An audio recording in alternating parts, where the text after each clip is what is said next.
Hello, everyone, and welcome to week one of Isn't It Romantic?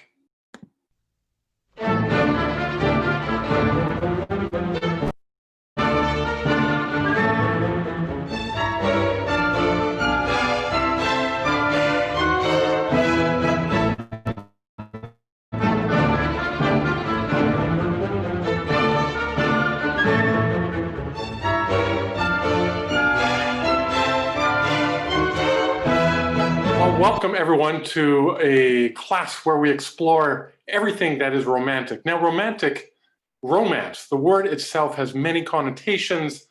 It not only in music, but in all of life, in literature and architecture, and every aspect of life. And it also has many different ideas and misunderstanding. And of course, that goes with Western classical music as well. In most art, in the art world, different eras are defined by how they contrast what comes before. And the Romantic era is no different. So the Romantic era started around 1810 or so, or sorry, 1820, and goes until about the early 1900s.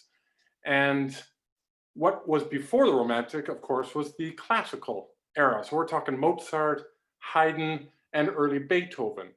And that was, of course, a reaction to Baroque, which was a very dense and convoluted, beautiful, but convoluted and dense music. And Mozart and Haydn and other classical composers, they reduced everything, stripped it down to the bare necessities. So we had let's say, simpler harmonies with beautiful, clean melodies above. Now, that's a very big oversimplification of the whole genre, but the Romantic era, they wanted to get more emotional. They wanted to get more dramatic and start expanding, what was available to them and what they could express. And so now I mentioned that the classical era also included early Beethoven. Now, late Beethoven, he was kind of the first that is categorized into the Romantic era. Now, I'm not touching on Beethoven in this series of courses or a series of classes because if you took my course in spring, we did a lot of Beethoven, and in Beethoven in and of itself, the symphonies are such a massive thing to deal with that we're going to go beyond or start just a bit after Beethoven with the composers. But having said that, the whole genius and profundity of Beethoven hovers over everything, especially the early composers of the Romantic, everything that they do, because he wrote these 9 incredible symphonies, aside from all the other classical music that he wrote, and that really had an impact on the composers that came after him. So, like I said, the Romantic era, they wanted to not only expand their emotional way of getting things across, but also describe things, programmatic music. For instance, describing nature or to be inspired by poetry, by literature, by plays. They also wanted to expand the structure. So Mozart and Haydn, for instance, and Schubert and others, were very, very good at their structure. So for instance, a symphony of that era, they had a fast movement, they'd have a slow movement, a scherzo, and a fast fourth movement. And that, of course, continued on through the Romantic era, but it started to go and expand more and more. Beethoven already started to do this, but the composers that came after him did it even more and more. Also, the harmonic structure, to evoke this more emotional response, they needed more language to do it. And so the harmonies start to expand and get more dense and a bit more outside of what we had normally heard from before. Also, a wider range of dynamics. Also, the change of instruments. This was very interesting. The Industrial Revolution produced changes, of course, in all of life, but also in classical music, where, for instance, the wind instruments started adding different keys and different things that they could do to the oboes, to the flutes, to the clarinets.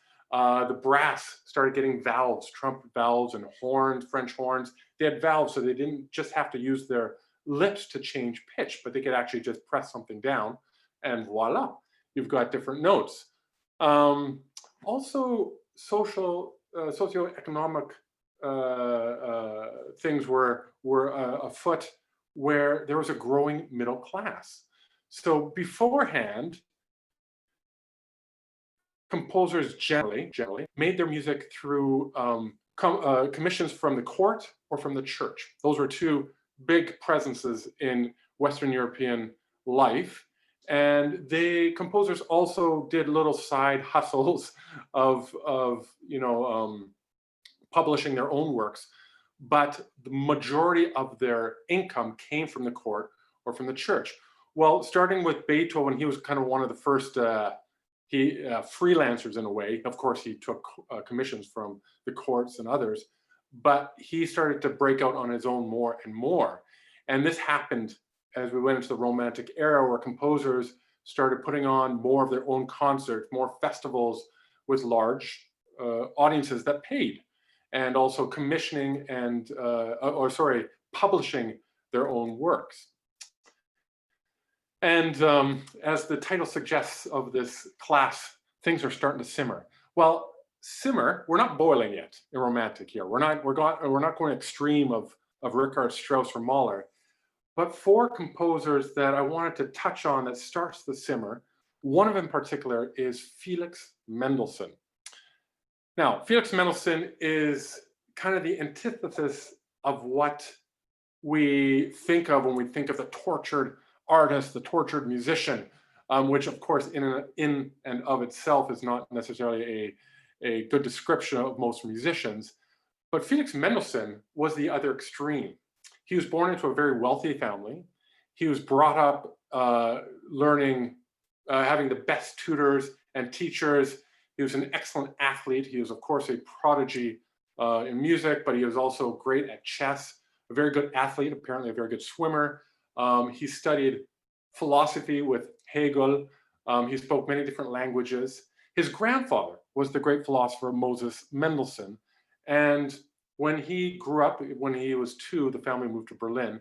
He had all of this culture and education surrounding him. So him and his sister Fanny, who's also a very, very well-known composer and pianist, who should have been even more well-known, they grew up in these surroundings. And so from a very early age, he was writing pretty exceptional music. Goethe actually compared him and Mozart and thought Mendelssohn was the greater prodigy.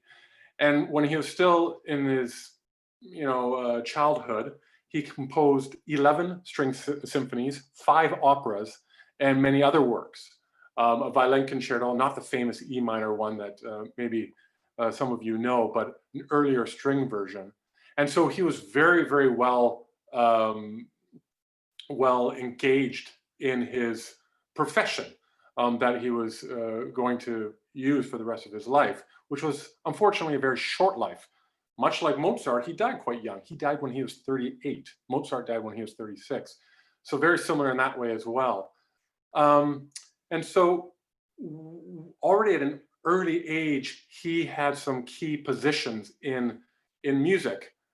He got some offers from the Munich Opera, from other places, but the one that he settled on was the Gewandhaus Leipzig Orchestra.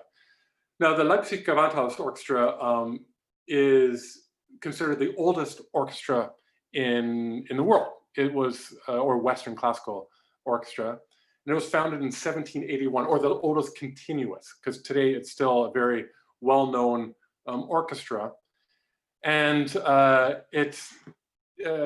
Mendelssohn took this over when he was 25, so very, very young person. It's young today, it was young back then to take such a good post. But he was also well known as a conductor. Apparently he was very, very good at getting everything together. And conducting, by the way, at this time was still in a very transitional period from the French Baroque, where Lully, I don't know if you know Lully, but he was a French Baroque composer of Louis XIV's court. He actually died from a conducting accident where he had this conducting staff and he hit his foot at one point. It got infested and he died of gangrene a few months later, which is unfortunate. But this conducting style had in 100 or 150 years since then developed into something a bit more what we see today. Not quite what we see today, but starting to develop. And Mendelssohn was one of these people.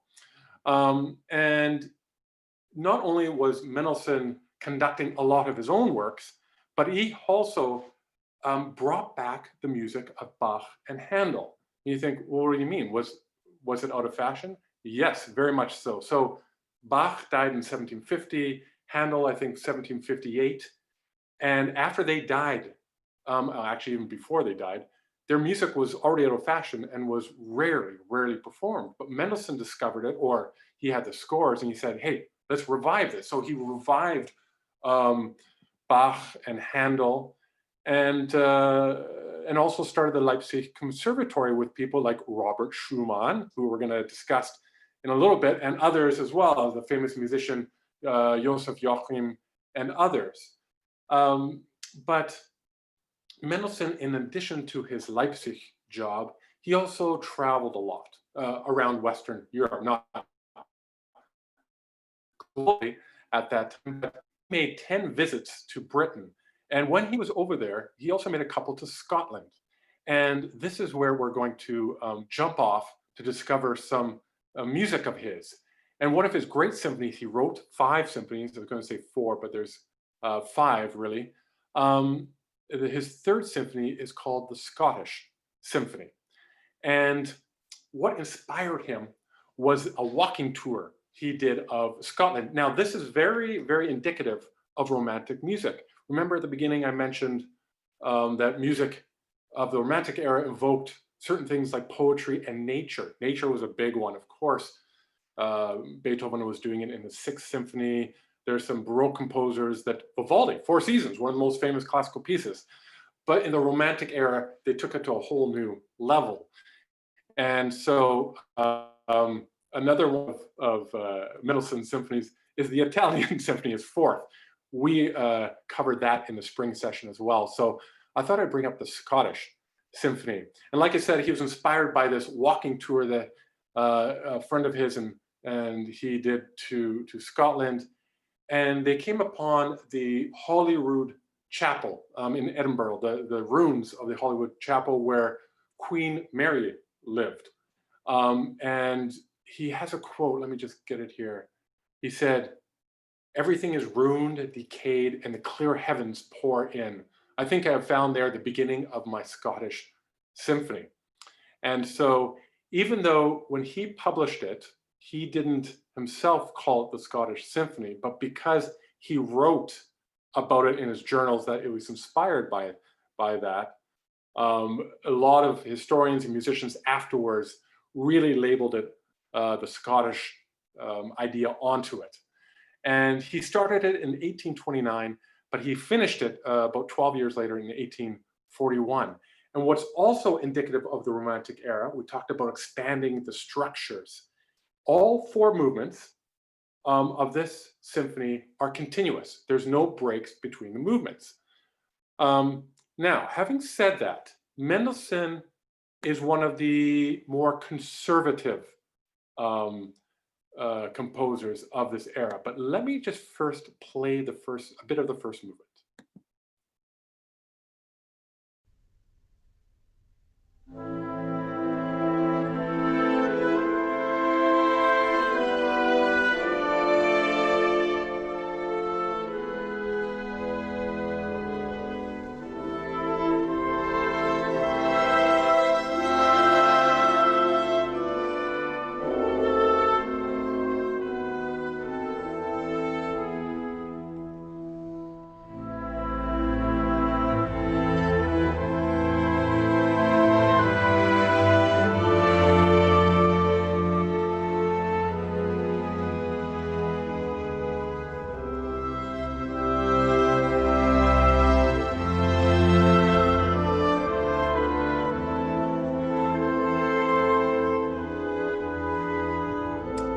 that's the opening of the first movement. It's a slow introduction, and I don't know if you could hear it or not, but the opening is just winds and violas. There's no violins, there's no cello there, which is very unusual because, I mean, violins usually play almost all of the time. But this is also unusual. But like I said, there wasn't anything really, for lack of a better word, crazy in the sound or the harmonies or the structure. Now, Mendelssohn, even though he was born in this Romantic era, was very conservative musically, not politically, conservative in terms of the development of music. He loved structure. He loved good Germanic harmonies that follow in the footsteps of Beethoven, but especially Haydn and Mozart. And the Romantic era, as the weeks go on and we discover this, there are two main camps. We've got the musically conservative branch, which is Mendelssohn, Schumann, Brahms later on. And then we've got the more progressive and want to examine a lot more radical ideas. And that's, Berlioz, Wagner, Liszt, and others that go in that direction. But Mendelssohn was clearly in the musically conservative camp. Even though his idea was to bring out development and new ideas within the well-structured structures that had come before. And so you heard it there that it wasn't anything really radical. But now we're going to go into the second movement and hear why it's labeled a Scottish symphony.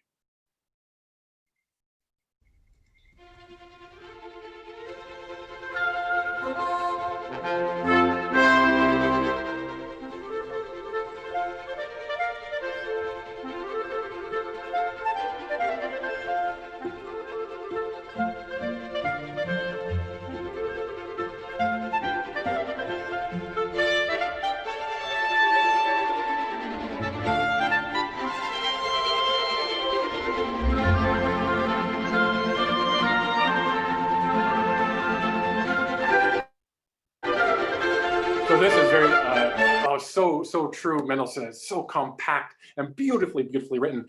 A lot of his music actually was not played a lot after Mendelssohn died because it was kind of too perfect or too nice in a way. And it was the 20th century, there was a bit of a revival, and that revival is still going on today. But you heard there, very Scottish, is based on Scottish folk music. There's a pentatonic scale, which means, of course, 5 notes rather than the usual 7 with the octave 8 that we normally use. And so that is perfect, but it also shows Mendelssohn's good use of notes and structure, though nothing is really wasted. I'm going to leave out the third movement and go into the fourth movement, which is labeled Allegro Guerrero, which means fast and warlike. And you'll understand by this opening.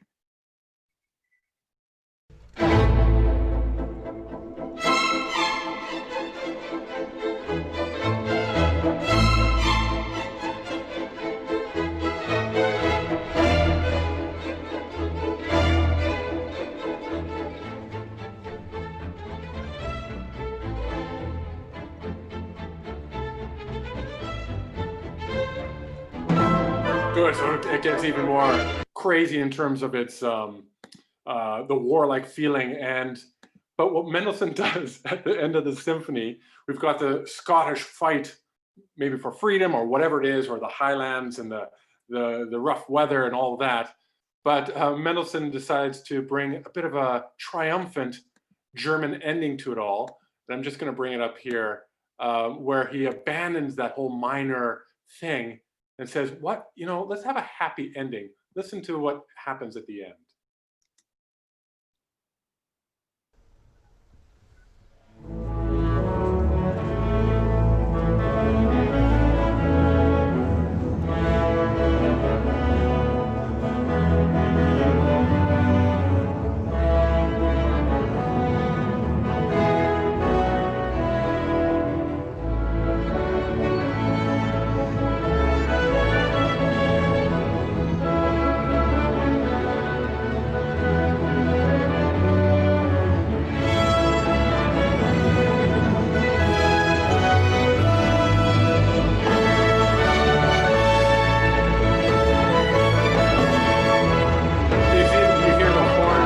there. It's this triumphant ending. And actually some composers and performers afterward, as the years went on, a lot of them disliked that happy ending.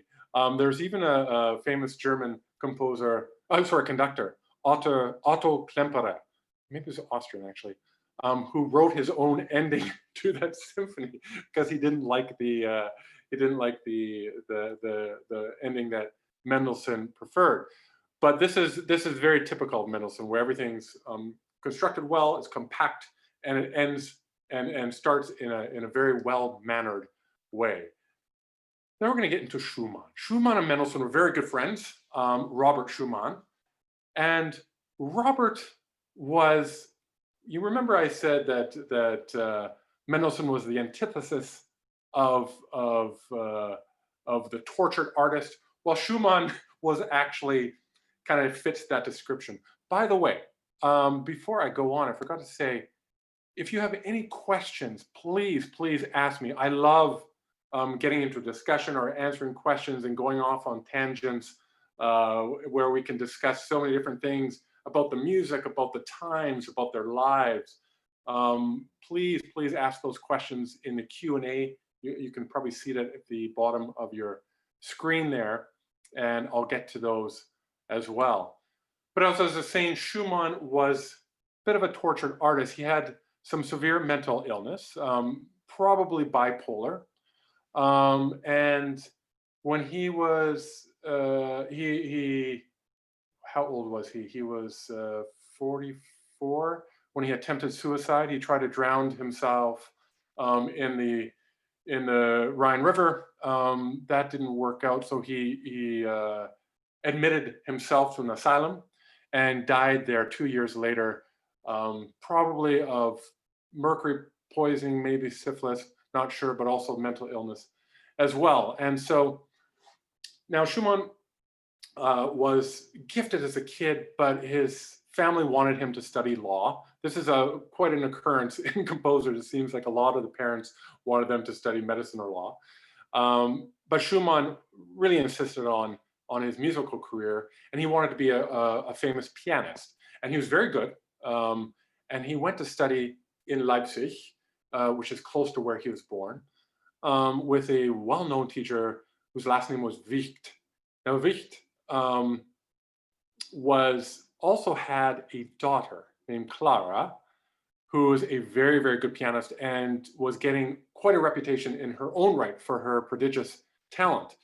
But Schumann came to study with Wicht, and he was doing really well. But apparently, so the story goes, he was trying to use this new mechanism that stretched your fingers, and he could play bigger chords like tenths and so on the piano. Well, apparently from overuse of that, he got an injury in his right hand, and he had to abandon his career as a pianist, which is very unfortunate. And so he started composing, and Schumann was one of these that only really stuck to one genre at a time of his composing. And he started composing symphonic music at the age of 30. That's when his symphonies started going. And his first symphony, he sketched in 4 days, and a few months later, it was premiered by the Leipzig Gewandhaus Orchestra, conducted by his friend Felix Mendelssohn. There's a nice tie there. And so he thought, wow, that went really well. Let's compose a second one. And so he did, which eventually became his fourth, which we are going to be studying. And this work was not that successful at its premiere for a number of reasons. First of all, Mendelssohn was not conducting. His other friend, Ferdinand David, was conducting, and apparently he wasn't as good at getting things really well prepared as Mendelssohn was. So that was a disservice. And also on that same program, Clara, Schumann's wife at the time, was invited to do a duet with Franz Liszt. Now, this was very unusual because they had two very different styles, and they were in the opposing camps. Remember that Schumann and Mendelssohn are in this camp that is quite conservative, and you have to hold on to the goodness of music, and you can't get too crazy, while Liszt was in the other camp. But they actually did a duet on this program, and that apparently overshadowed the premiere of his second, which eventually became his fourth symphony, because he left it for 10 years and revised it, and it was performed in 1851. Now, I've mentioned Clara a few times, and I want to go back because this is very useful in terms of his compositional style. So when Clara was 18 and Schumann was 10 years older, he proposed to Clara. But Clara's father, who was Schumann's teacher, Wicht, said, no, you're not marrying my daughter. I know, first of all, that you probably have some big mental issues, and also financially, what are you doing? You've really got nothing. So there was a court battle. There was There's a court case that dragged on for a while, where Clara's father was like, no, you cannot marry my daughter. And Robert was, no, I'm going to marry your daughter. Eventually, Robert Schumann won the court battle and they were married. But they had 7 kids. And as I told you, Robert Schumann died quite young. He was 46 when he died. And Clara lived to a long age, who also became very good friends with Brahms. But we're going to get into that in a few weeks when we talk about Brahms. So this was also, how was Schumann going to support him and his family? And what he did was he started something called the Neue Zeitschrift für Musik, which means like the new newspaper for music, basically magazine. And what it was a review magazine where he talked about musicians, he talked about composers, and did a lot of reviews. And within those reviews, he had characters that they would tell the reviews, which spoke to his creativity, but also spoke to where his mind, he'd get into these manic phases where this creativity would explode, and he'd have these characters that would, for instance, one was Florestan, the other was Eusebius, and they are basically the same characters, but of like Jekyll and Hyde, I should say, 2 characters of the same coin. And he would use this not only in his writings, but also in his composing as well. There's a famous piano piece based on that. And so he struggled with all his life, and with writing music with these contrasting characters and ideas in his head all of the time. I think got a chat here. Wonderful. Oh, thank you, Michelle. And just gonna close that up. And so the 4th symphony, like I said, it was premiered in 1841, not so successful. So he revised it 10 years later. And that is the version that we mostly hear today. But some say that the 1841 version is better, and others say the 1851. Clara much preferred the 1851 version, but Brahms much preferred the 1841 version.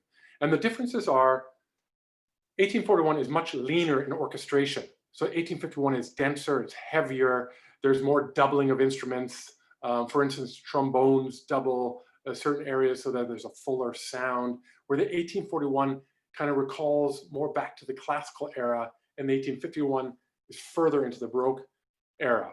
And much like Mendelssohn's 3rd Symphony, it's continuous. There's no breaks in the movement. Now, unlike Mendelssohn's, we're starting to get a bit more developed in terms of the style, in terms of the writing. And I'm going to play the opening of this. Just listen to this.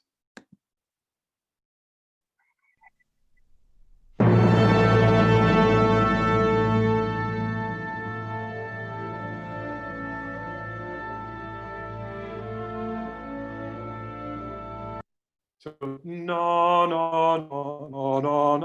Keep that in mind. Now, so that I'm going to play it again, but that little 6-note phrase, da, that is the basis for a lot of the material that comes in all 4 movements. It's called an idée fixe, or a motive. Berlioz did it beautifully in the Symphonie Fantastique. Wagner uses it to an extreme in his later operas and his music. And it's where you take an idea and you keep developing it, even in slow movements and fast movements, etc. So let me play that again.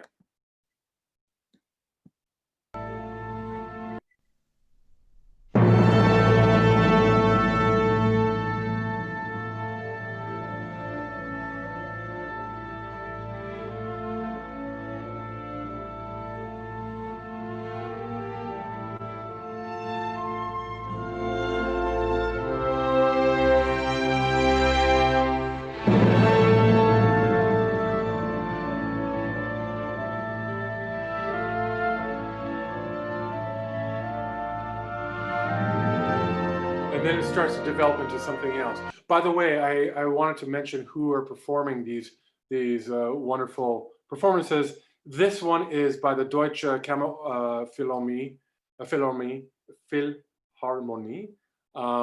with Pavel Järvi is conducting, and the Scottish Symphony, the Mendelssohn, was performed by the Chamber Orchestra of Europe with Canadian Yannick Nézet-Séguin conducting.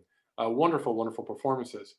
So take that idea of the opening, by the way, it was a slow introduction, kind of like Mendelssohn's of his symphony, and listen to the beginning of the third movement, the scherzo. So the opening was da da da da da da, and now he uses it the other way, da da da da da da da da. Listen to this.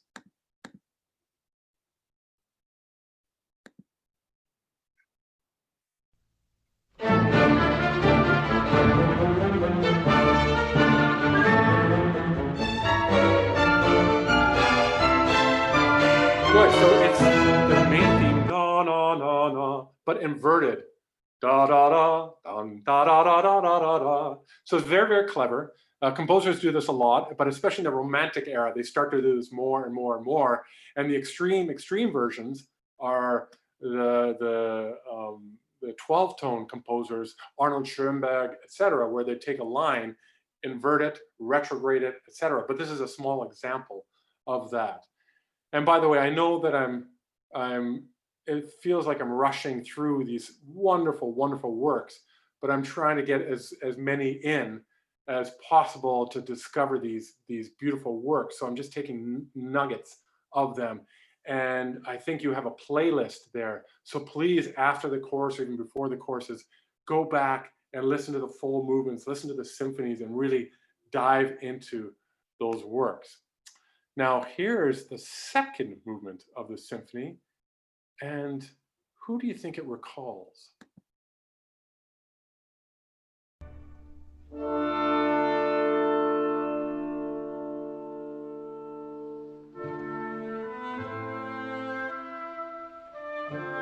So, da, na, na.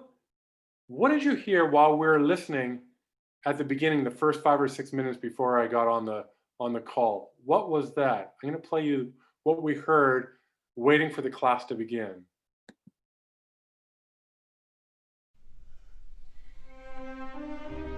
So da da da. Now listen to Schumann's Romance.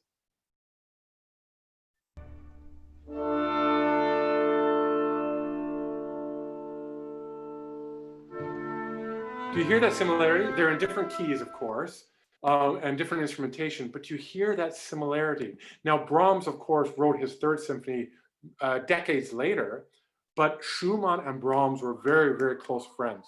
Schumann, Clara, Robert, Clara, and Johannes Brahms, those three were very connected, and some say even more so than just friends between Clara and Johannes, but that's another discussion we'll get into in another week. But they definitely influenced each other, and Robert definitely was influenced by Robert, and so sorry, Brahms was influenced by Robert. Now I'm going to also touch a little bit on the fourth movement, and what does this sound like? I talked at the beginning about Beethoven having this hovering effect of his great symphonies. And I don't know if you guys know the fifth, of course, you know the opening of the Fifth Symphony of Beethoven, da, da, da, da, da, da, da, da. But the transition from the third movement to the fourth movement sounds exactly like this, almost exactly like this.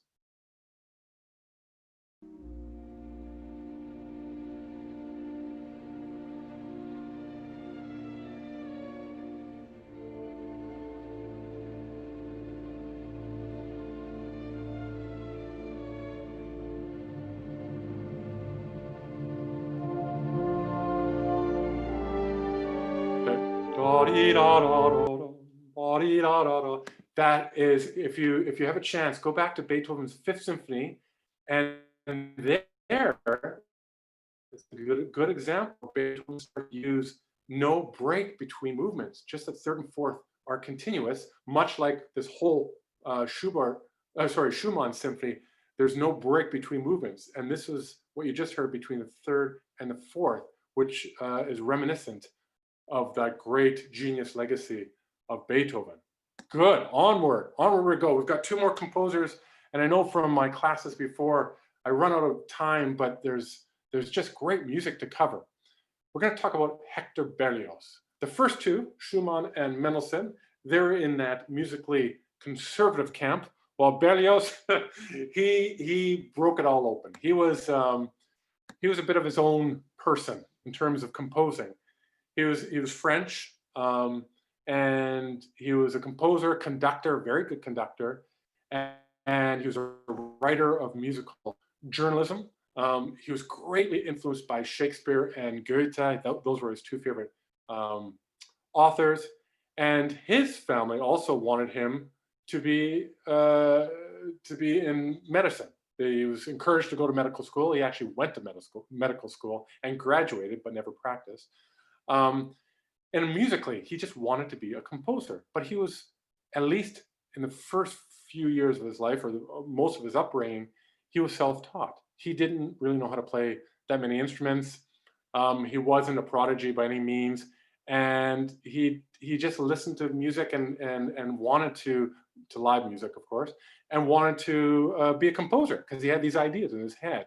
And so after medical school, actually during medical school, he started to study privately from some teachers. And then after medical school, went to the Paris Conservatoire for just a little bit to get some more compositional technique down because he really had none before. And this is a plus and a minus for his compositional style going forward. It was a minus because he didn't have that structural base on which to develop his ideas very easily. It was a plus because he just did whatever he wanted. And what came out was pretty unique.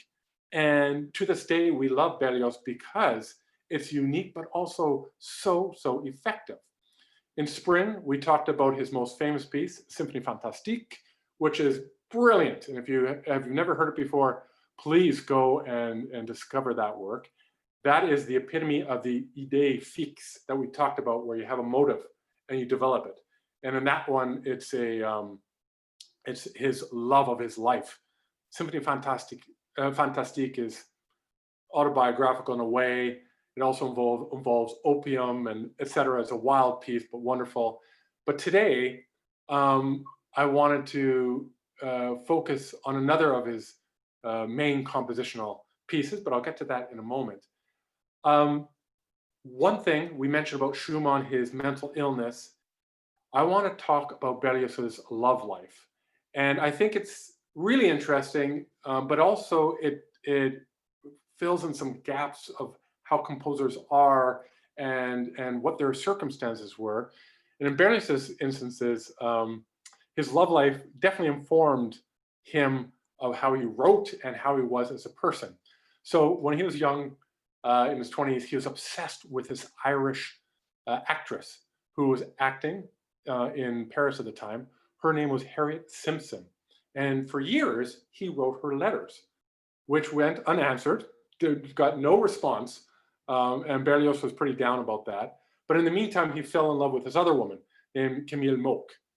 And they were discussing, let's get married. Let's start this thing off well. Let's do it. But during that time when they're engaged, Berlioz won this prize, called the Prix de Rome, which gave a composer to go study in Rome, in Italy, for 2 years, all expenses paid. So he won this prize and he went down to Rome. But within the first couple of months that he was there, his beloved decided to get engaged to an older and wealthier person. Well, Berlioz was pretty upset to the point that he plotted an assassination. He plotted this thing to kill his former lover, the new husband, and the lover's mother. He went so as far to get by pistols, poison, and a disguise.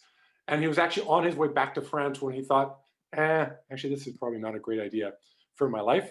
So he abandoned that, thankfully, And he spent the rest of his 2 years in Italy. He didn't like Rome at all, but in Rome he actually met Mendelssohn, and which was interesting because they were very, very different people, but he also had a very big influence on Berlioz. And so this time in Italy also informed the piece that I'm going to describe, and that is Harold in Italy. And what it is basically a viola concerto. Now that's weird in its own right. I can say that because I'm a violist, but there aren't that many viola concertos out there. And for a composer who was, relatively well known in his time, he wasn't well received in France, but was more famous elsewhere. A viola concerto was a bit weird. But the reason why this came about was the great, great violinist Niccolo Paganini came to him and said, "Hey, I just acquired this incredible Stradivarius viola. I want you to write this virtuosic piece for me." And Berlioz said, no, I can't write this piece because you're the virtuoso. I don't even know how to play a string instrument. How am I going to write this piece? But Paganini insisted. So Berlioz said, okay, I'll do it.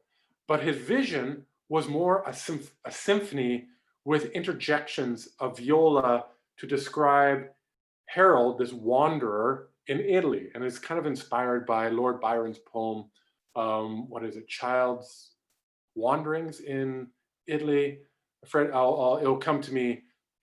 Child Harold's Pilgrimage, that's what it is. Lord Byron's poem, where he just kind of describes his wanderings through it. Paganini, when he got the copy of the concerto, was like, "This is nuts. There's no virtuosic stuff for me. I don't want to play this."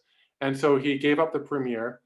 But Paganini showed up to the premiere, and when it was over, Paganini went up to Berlioz. He apparently knelt and kissed his hand and said, "This is a work of genius. Bravo to it.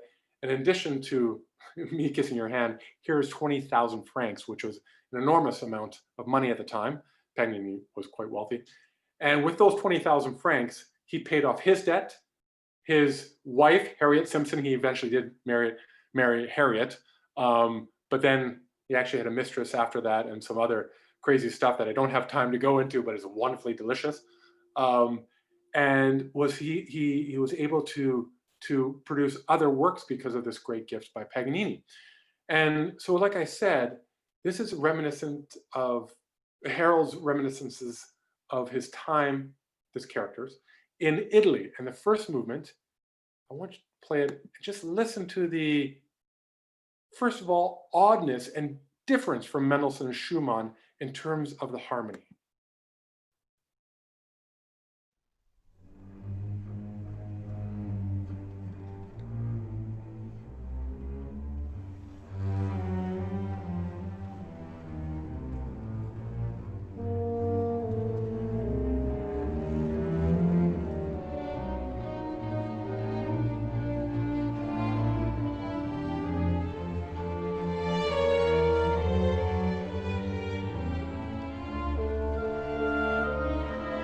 You hear that where it's you think you're going somewhere in a key and then it slides back in. Also, the use of the instrumentation, it's not a full orchestral sound at the beginning.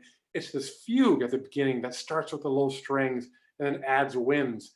And finally, when the viola comes in, I have to just get to it, is where this, it's the Herald theme.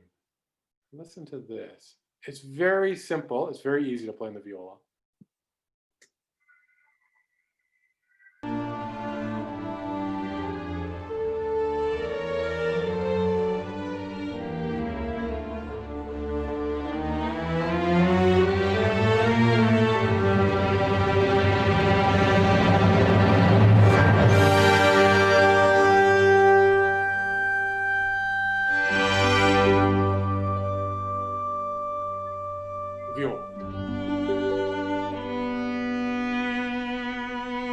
Very simple.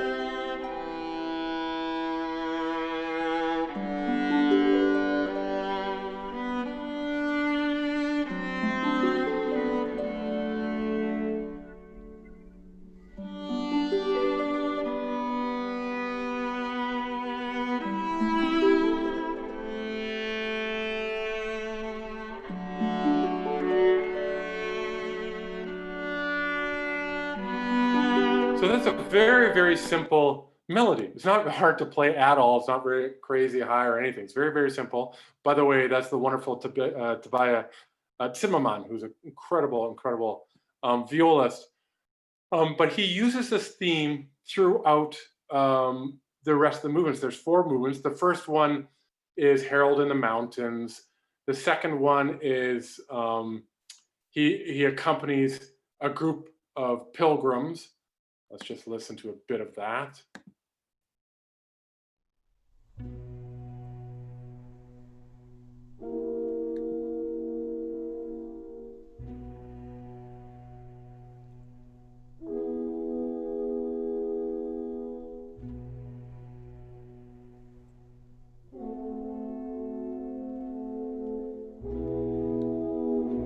Sorry, I won't have time to go into all of that, but you hear a bit of the strange melodies.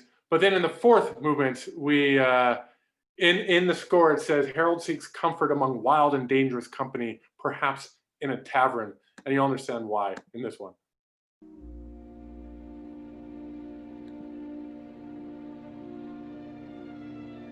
Oh, sorry, I'm playing the wrong one.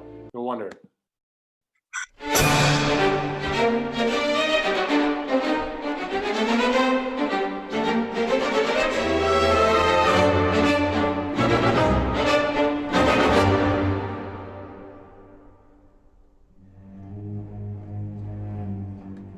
And right there, you hear the opening movement came back. And so what Berlioz does in this work is that he brings all of the movements back into the 4th movement, the themes from each of those movements, plus the idée fixe, into the 4th movement. Beethoven did this in his 9th symphony, which was very, very effective. And Berlioz decided to do it, and he had the gumption and the confidence to do it, knowing that everyone knew, or most composers and performers knew Beethoven's 9th Symphony. So, like I said, that was a much too quick overview of Harold in Italy, but take a look at that. And the reason why I wanted to rush through that is to give time to the 4th composer of the day, who I'm pretty sure you haven't heard of. Most people haven't. Was Emilie Meyer. She was a composer of the Romantic era, who was born in northeastern Germany and lived in Berlin for much of her life. She was incredibly talented when she was a youngster, but her father was a pharmacist and her mother died when she was 2 years old. And she developed this gift through some teaching. Back then, women composers were not promoted that much. It was better than, let's say, the classical time, or at least the Baroque time. But if you didn't have the backing of, let's say, the court back in the Baroque, or the church, which of course you wouldn't, then it was very hard to do that. And even though she was quite well known for her symphonies and for her huge amount of output that she wrote, presenters wouldn't present her that often, and also publishers would not publish her music because she was a woman. It was simple as that. And so she had to self-publish her own music. And what's interesting is her father committed suicide when Emily was 28 years old. And so there was a small fortune that she got from her father. Her brothers and her got it. And she used that basically for the rest of her life to promote her own music. And when you hear this music, you'll be baffled as to why it's not performed more often. Listen to the beginning of her 7th symphony.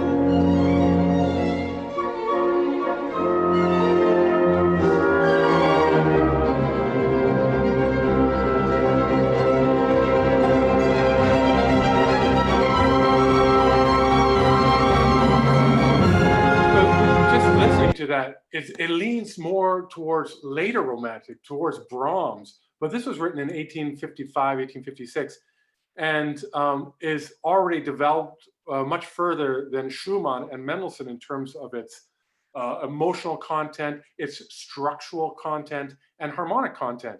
You can hear the expertise and the complete masterful way she composes.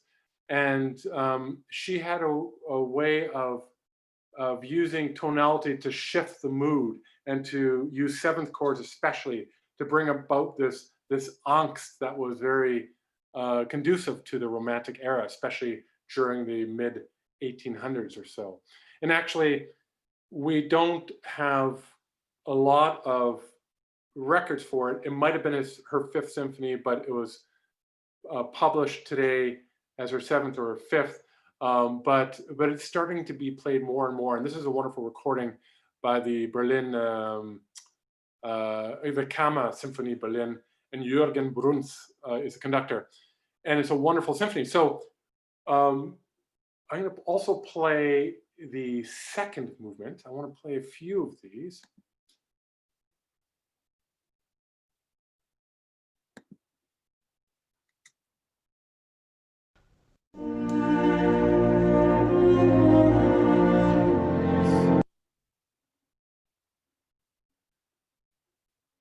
Sorry, if you can still hear me, you can only get the recording on YouTube, and so I have to go through these ads, but here we are.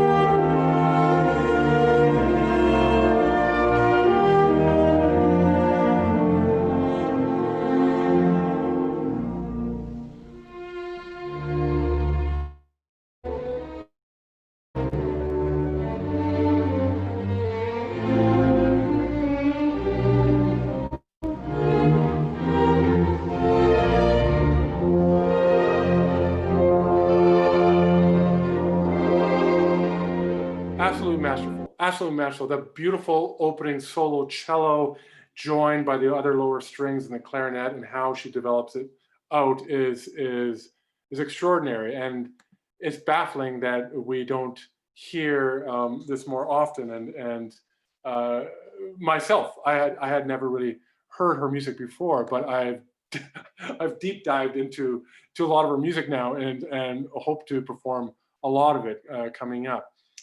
Now we're going to go to the scherzo, and this is the third movement, and you'll hear the rhythmic playfulness. This is very reflective of what Beethoven did in his scherzos. The scherzos is usually the third movement, and it's a faster movement. Let's hear that. Oh, and there's an ad coming our way. We just have to wait 5 seconds. Excuse me.